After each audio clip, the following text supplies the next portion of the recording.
What did you make of Steph Curry dropping 36 points against the Milwaukee Bucks this past weekend?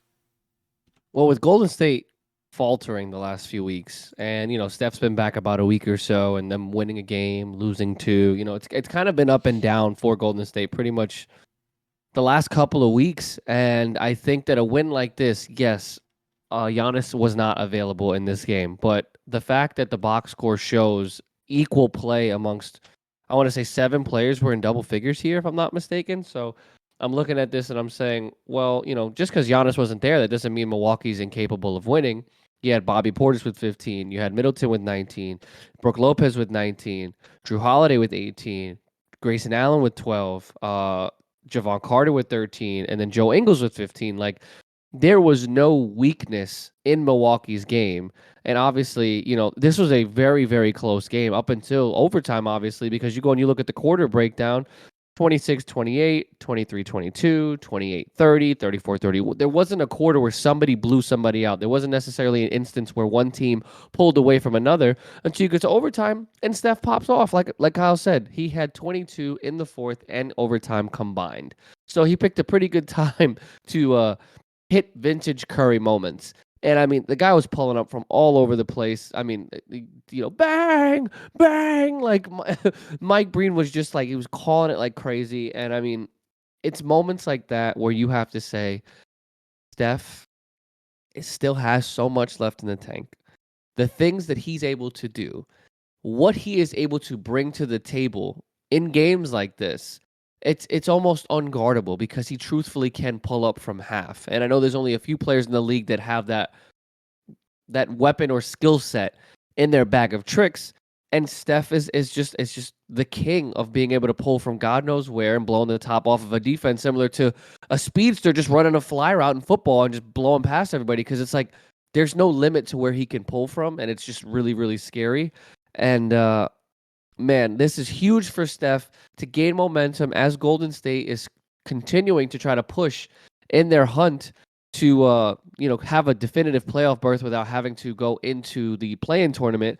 And as it stands right now, I think that Golden State is either 5th or 6th right now. So if it were to end today, they wouldn't have to be in the play-in. But from what I can see and from games like this, Steph Curry's getting in a rhythm. Klay Thompson did tweak an ankle, so it's something to monitor with Golden State. But if Steph gets into this mindset, this zone that he gets in sometimes towards the end of the seasons, and he just starts making buckets, and he just starts being Stephen Curry, Golden State will be okay. And I believe that wholeheartedly they will. I think they'll get a playoff spot, whether that's a play-in tournament spot like 7 or 8 seed, or a definitive, obviously like 5th or 6th seed. But if Steph's got to play like this at this level, and they're going to need Andrew Wiggins back because he's been gone dealing with a very personal matter that no one has been able to disclose. No one knows understand what's going on, but everybody in the Warriors organization has stated it's bigger than basketball. So I'm assuming it's got to be something family related. If they get back together, Steph continues his pace, Golden State will need to be monitored going into the postseason because they will have gotten hot at just the right time. So I'm actually going to look at this from two different perspectives. Just the one perspective with Steph being at the forefront. Oh, he was sensational. 36 points, 22 points in the fourth quarter and overtime combined. Nobody's going to hate on what Steph did in that game. He was phenomenal. And he was one of the biggest reasons why the Warriors won that game against the Bucks. It's just the thing that I look at with this game in particular with Golden State is the fact that they didn't have to worry about Giannis. Giannis is dealing with a wrist injury. And I'm of the mindset, had Giannis been available for this game against Golden State, first of all, just a Giannis versus Curry matchup would have been very entertaining to watch. But honestly, I think the game would have been a runaway. I think the Bucks would have handily defeated Golden State in that matchup had they had their full roster ready to go with Giannis leading the way, because Giannis is just a freak of nature. And when he gets literally running downhill when he's dribbling the basketball, there's not many people that can stop him. And even though that Steph did his thing, scored damn near 40 points in the process, it just seems to me that Giannis's effectiveness would have been, I think, more potent in this game had he been available than what we actually saw take place on the court. But I will say the Bucks had a valiant effort despite not having Giannis in the fold. It was like what Kevin had just said. They had 6-7 players in double figures in that game and made it a very competitive game against Golden State. To me, when you look at this from a Warriors perspective, you're going up against a team, granted, the Milwaukee Bucks are one of the best teams in the NBA, but not having Giannis is a big detriment when it comes to the Bucks going up against Golden State. The fact that Golden State couldn't extend the lead a little bit better than what they did, the fact that it was really a back and forth affair the entire game, I would be a little bit concerned about that if I was Golden State. And look, Golden State, they're the defending NBA champions from this past season. And they've kind of had moments where they've looked good, and then there have been times where they've been very up and down, very inconsistent, and there have been times they've just been flat out blown out. Granted, there have been injuries this year across the board, and I don't want to miss that point, but this was a game more than likely Golden State should have won by 10, 15 plus.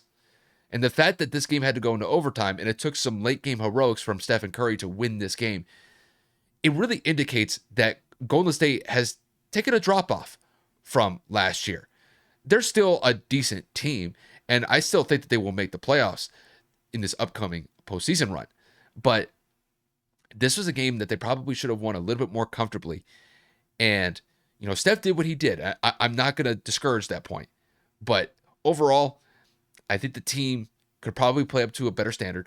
I think, like you said, Kev, getting Andrew Wiggins back into the fold sooner rather than later will definitely help out this team.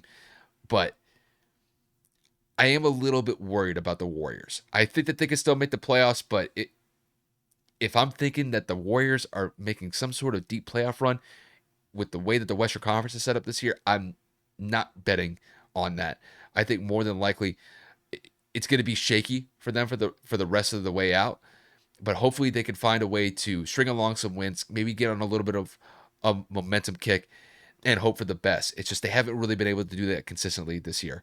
So overall, it was a good win for the Warriors. The fact that they were able to still get the W, because the way that Western Conference is set up it's so log jammed from the 5th seed to the 12th seed. Every win matters for Golden State. So this was at least something of a positive result because they got the win. I think in the manner that they did it, they could probably look back at this game and think, this is a game that we probably should have won more convincingly. But overall, Steph is just that dude. And hopefully they can string some wins along to get a better seed in the Western Conference with how it's set up right now.